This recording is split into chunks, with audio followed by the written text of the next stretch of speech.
Meu nome é Solon, sou estudante da Faculdade de Tecnologia da Unicamp e esse trabalho é para a disciplina de Análise de Sistemas da Informação 2.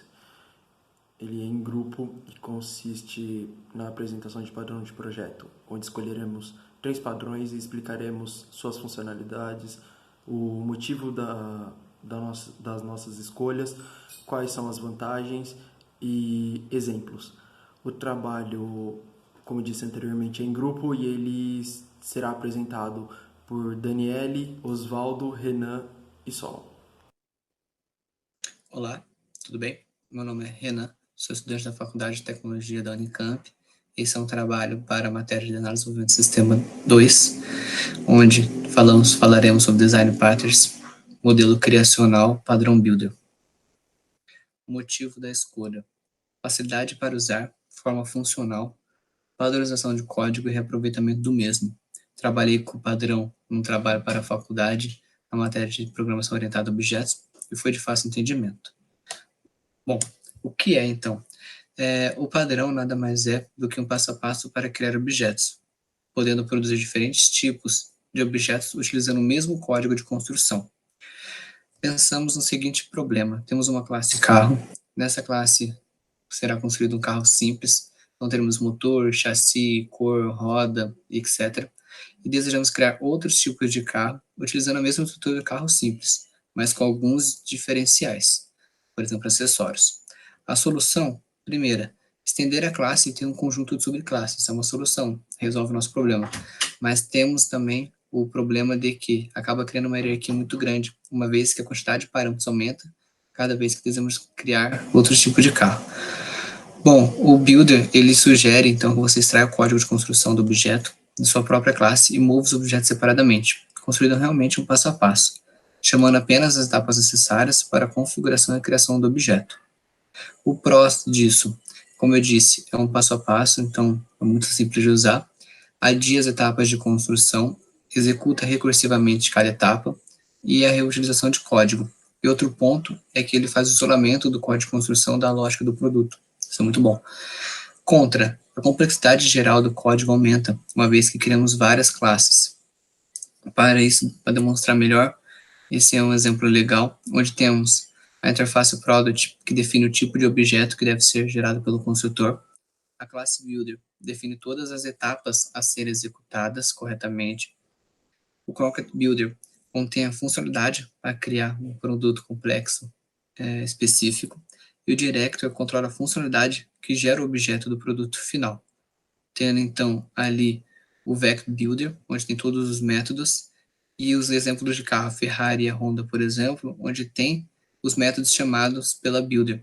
Então, se desejamos criar outros tipos de carros, passamos somente os métodos específicos para a criação daquele carro. Bom, espero que tenha ficado claro. Agradeço a visualização. Muito obrigado. Fala pessoal, tudo bem? Meu nome é Osvaldo e eu vou apresentar um pouquinho do padrão Facade para vocês. Ele é um padrão estrutural que a gente encontra no Design Patterns e é um dos padrões mais relevantes que a gente tem. Ele proporciona uma grande abstração no desenvolvimento, não só de uma classe em específico, mas também para um conjunto de classes. Eu até coloquei aqui o encapsulamento que ele provê, ele não vai prover um encapsulamento de uma única classe. Você pode juntar classes e encapsular em um único método, que a gente vai ver um pouquinho mais para frente no exemplo de código. Então, acho que isso é um grande aliado desse método que vai facilitar em muito, não só o desenvolvimento, mas também a utilização disso, de ambos os métodos. Bom, as vantagens são que ele facilita a portabilidade do sistema, no quesito de desenvolvimento, você vai ver que é muito mais tranquilo. E também ele isola os clientes dos componentes do subsistema. Por exemplo, você consegue isolar, você tem na verdade não são subclasses, mas você tem classes dentro da sua construção que você pode deixá-las não acessíveis para quem vai usar o Facade. Então, é um isolamento muito bom, é um encapsulamento muito bom. Bom, vamos rapidão para um exemplo de código. Aqui eu fiz um exemplo em C#, basicamente, onde eu vou ter um projeto console e um projeto de classe, certo? Dentro desse meu projeto de classe, eu tenho a minha classe Serasa, que ela vai ter um método para saber se você possui ou não restrição. Tem uma classe de limite de crédito que é para você saber se um determinado CPF, ou seja, um cliente, possui algum limite de crédito. E aqui, necessariamente, tem a classe Facade, que eu chamei de empréstimo Facade. Ela vai utilizar as duas classes, tanto Serasa quanto limite de crédito, e ela implementa uma função conceder empréstimo. Notem que essa classe Facade ela é pública e as outras duas classes são internas. Ou seja, essas duas classes internas eu só consigo enxergar nesse projeto. E a minha classe pública eu vou conseguir enxergar no meu serviço, no meu programa, aliás, que eu coloquei aqui. Quando a gente inclui uma referência para o Facade, a gente pode usar todas as classes que tem lá dentro como públicas. Espero que tenha ficado claro como a gente pode usar um Facade. E vocês observaram que realmente tem um forte encapsulamento de todas as outras classes. Oi, meu nome é Daniela e eu vou falar um pouco do padrão comportamental Strategy. Mas por que ele foi escolhido? Porque ele facilita a compreensão e a troca do código, além de ser bem eficiente quando um grande número de pessoas trabalham no mesmo algoritmo. Ele já foi utilizado no projeto de PO. O Strategy também é conhecido como Policy e define uma família de algoritmos, encapsula cada uma delas e as torna intercambiáveis. O Strategy permite que o algoritmo varie independentemente dos clientes que o utilizam, ou seja, o padrão sugere que algoritmos parecidos sejam separados de quem utiliza. Que problemas ele resolve?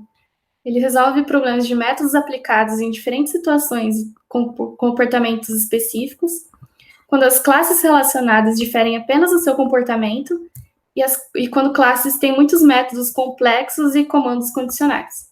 Além disso, se precisar ocultar dos usuários as estruturas de dados específicas do algoritmo.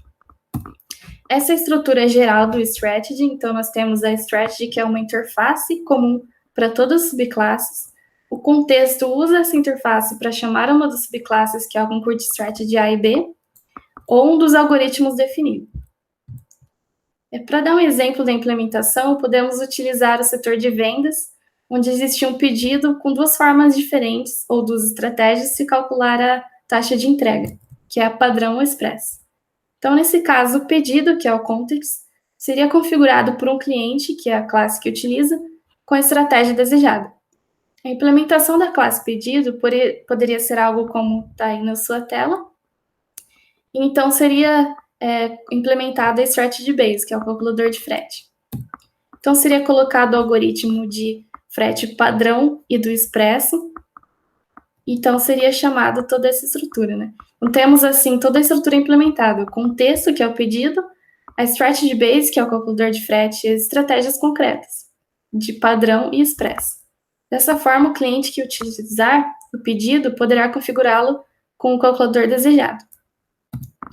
As vantagens é a reutilização por parte do contexto, que permite escolher entre uma família de algoritmos que possuem funcionalidades em comum, variações de seus algoritmos independentemente do seu contexto, diminuição ou eliminação da lógica condicional, que clarifica ainda mais o algoritmo e permite que se escolham diferentes implementações do mesmo comportamento. As desvantagens é que o número de classes no projeto pode crescer muito se não for usado corretamente e pode complicar o projeto ainda mais caso uma solução com herança seja mais simples de implementar e manter.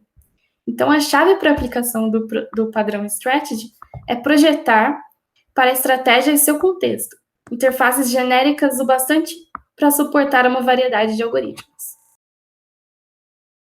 Este foi o nosso trabalho e para mais informações sobre padrões de projetos é possível encontrar em um livro chamado Padrões de Projetos, Soluções Reutilizáveis de Software Orientado a Objetos. Obrigado.